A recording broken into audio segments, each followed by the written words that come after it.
Delhi High Court is on Waqf land. CGO complex, Jawaharlal Nehru Stadium is on. Central Vista is on Waqf land. वो तो out of courtesy नहीं कर रहे हैं उस पर क्लेम, मतलब Supreme Court ruling has said once a Waqf, always a Waqf.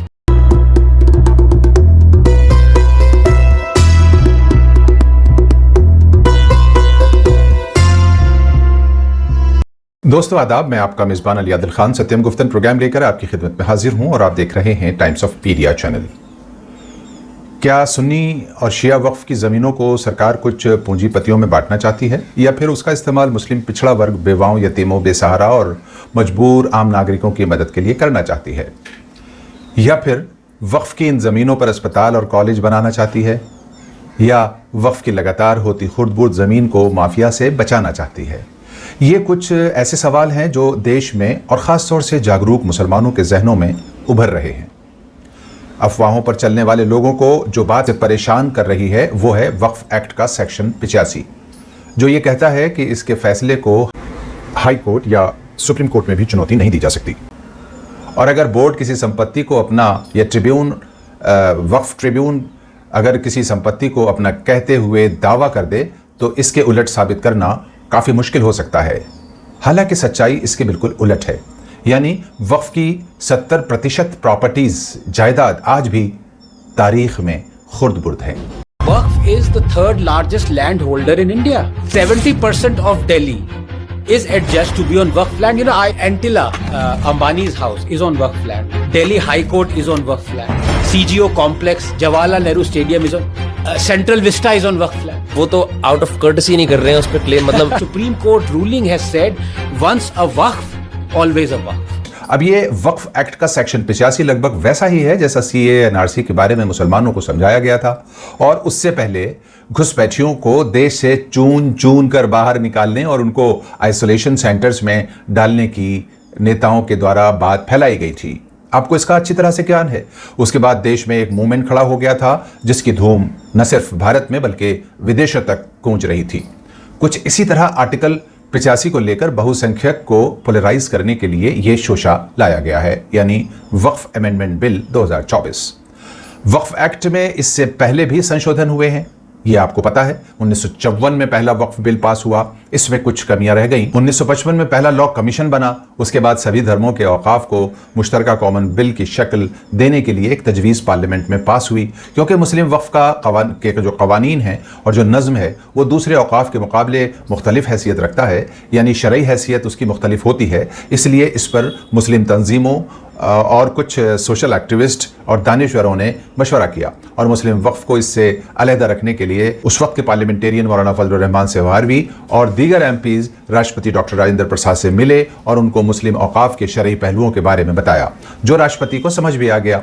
और 31 जुलाई 1959 को ऑर्डिनेंस लाकर मुस्लिम वक्फ बोर्ड की आज़ादाना हैसियत तय कर दी गई। मगर सिवाय चंद कामों को छोड़कर वक्फ के जिम्मेदारान ने बोर्ड की ऑटोनोमस हैसियत का सही इस्तेमाल न उस वक्त किया था और न अब कर पा रहे हैं, और वही बेराह रवी, मफाद परस्ती, खयानत पसंदी से चेयरमैन हजरात अपने लिए दोज़ख के अंगारे इकट्ठा करते रहे, और ये सिलसिला आज तक जारी है।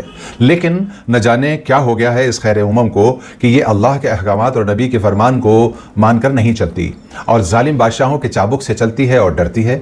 अब कुछ इसी तरह के चाबुक लगाए जा रहे हैं, चाहे वो बाबरी मस्जिद की शहादत का चाबुक हो, 3 तलाक बिल, 370 हटाए जाने, CAA NRC का हो, या लव जिहाद एक्ट, या फिर अब वक्फ अमेंडमेंट बिल 2024 का चाबुक ही क्यों ना हो।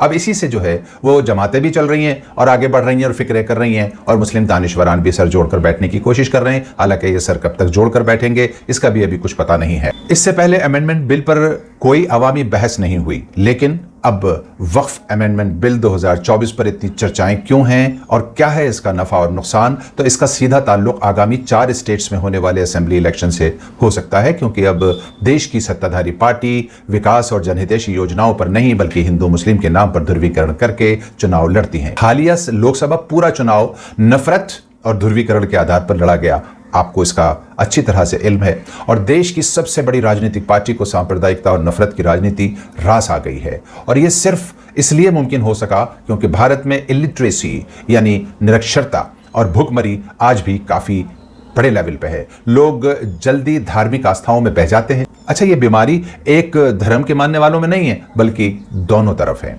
आस्थाएं बहुत जल्दी आहत हो जाती हैं, जबकि बुनियादी मकासद को न तो समझ पाए हैं धर्मों के और न ही उस पर अमल कहीं दिखाई देता है। और ये बीमारी बाकायदा बनाकर रखी गई है ताकि जनता को मूर्ख बनाए रखा जाए। लोग मंदिर मस्जिद और शमशान कब्रिस्तान, हिंदुस्तान पाकिस्तान और किसी एक धर्म के लोगों को सताए जाने को अपना विकास समझ लें और बस पड़ोसी की एक आंख फूटनी चाहिए, भले ही अपनी दो फूट जाएं। इस सिद्धांत पर यह देश की जनता जब चल पड़ेगी तो नतीजा आप जानते हैं कि देश अंधों का बन जाएगा और ये नेता देश को लूटते रहेंगे और लुटवाते भी रहेंगे।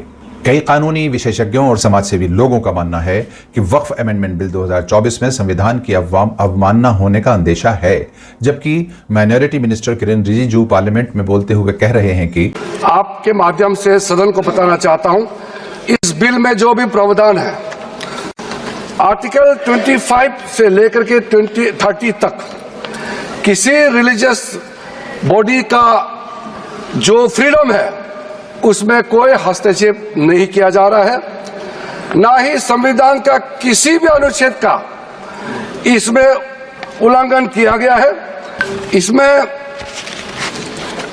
हमने जो ब्रॉड बेस किया है, किसी का हक छीनना तो बात छोड़ दीजिए, जिनको हक नहीं मिला है उनको हक देने के लिए ये बिल लाया गया है। इसमें महिलाओं के लिए, बच्चों के लिए और मुसलमान समाज में जो पिछड़े हैं, जिसको आज तक कभी मौका नहीं मिला, जिसको दबा के रखा हुआ है, उनको जगह देने के लिए ये बिल लाया गया है। माननीय मंत्री जी, आपकी माइनॉरिटी मिनिस्ट्री के बजट में कटौती करके किसका हक दिलाया आपने? मौलाना आज़ाद एजुकेशन फाउंडेशन को ख़त्म करके किसका हक दिलाया? कश्मीर से 370 हटाकर किसको हक मिला?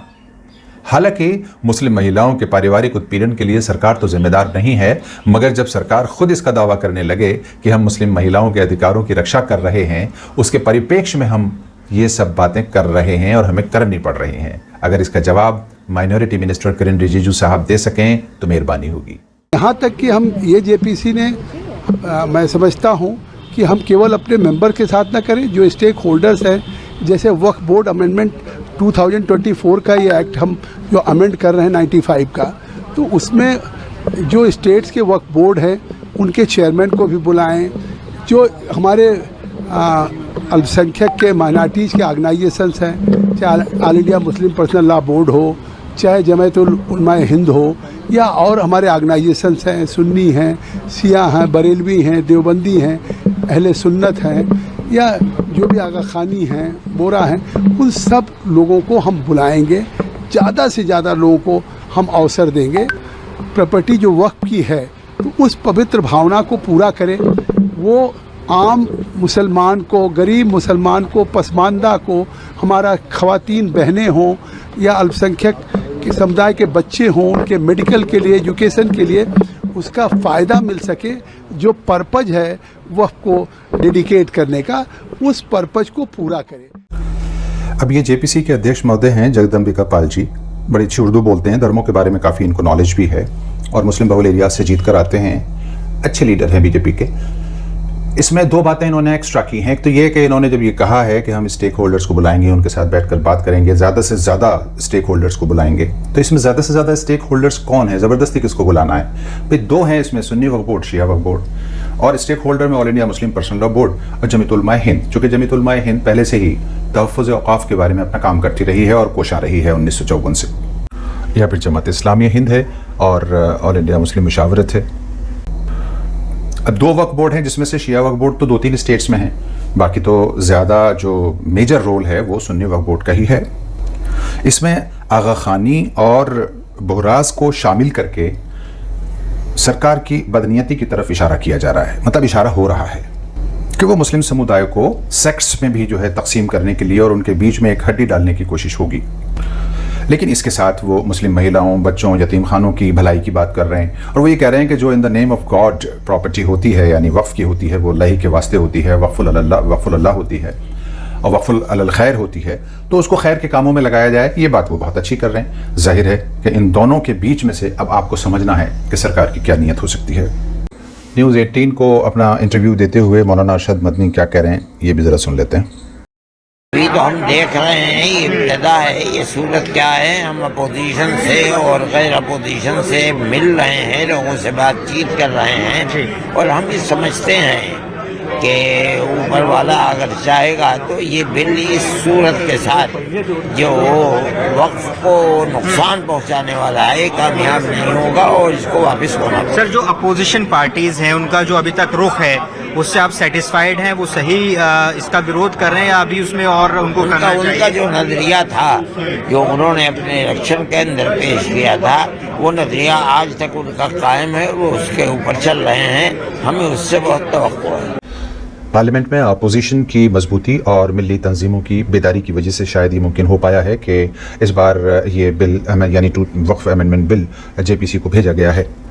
और जेपीसी को भेजने का मतलब ये है कि ये हो सकता है कि बिल को ठंडे बस्ते में डाल दिया जाए, क्योंकि हालिया दिनों में कई बिल ऐसे रहे हैं जिनमें सरकार को बैकफुट पर आना पड़ा है और रिपील करने पड़े हैं। चुनांचे वक्फ अमेंडमेंट 2024 में सरकार ऐसा कोई जोखिम नहीं लेना चाहेगी।